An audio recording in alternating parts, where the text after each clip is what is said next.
Kalau saya datang kerja pakai kain batik, berselipar Jepun, lepas tu tudung macam baru lepas kena ribut, awak rasa awak nak dengar tak nasihat saya? Itulah masalahnya. Ramai orang suka cakap, jangan nilai orang daripada luaran. Bunyi dia memang sedap, tapi dunia sebenar tak buat macam tu. Dalam beberapa saat je orang dah scan kita. Baju, tudung, rambut, cara berjalan, cara bawa diri. Muka macam baru bangun tidur ke dah menang jackpot. Semua tu orang nilai. Lepas tu baru mereka dengar kita bercakap. Kalau tak percaya, cuba pergi interview pakai baju tidur.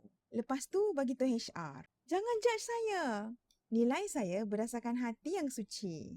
All the best lah. Ada pula yang cakap, tapi Mark Zuckerberg pakai t-shirt je.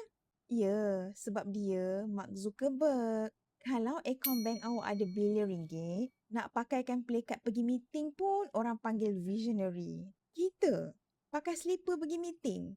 Orang ingat tersalah masuk kenduri. Tapi sebenarnya berpakaian kemas bukan sebab nak menunjuk.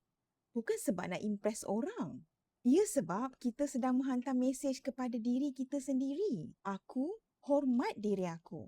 Bila kita jaga penampilan, kita berdiri pun lebih yakin, bercakap lebih yakin, berfikir pun lebih yakin. Dan yang peliknya, orang lain pun mula melayan kita cara macam mana kita melayan diri kita sendiri. Jadi, jangan berpakaian cantik sebab nak jadi orang lain. Berpakaian kemas supaya versi terbaik diri anda lebih mudah dilihat. Sebab sebelum orang percaya apa yang keluar dari mulut awak, mereka dah buat keputusan berdasarkan apa yang mereka nampak.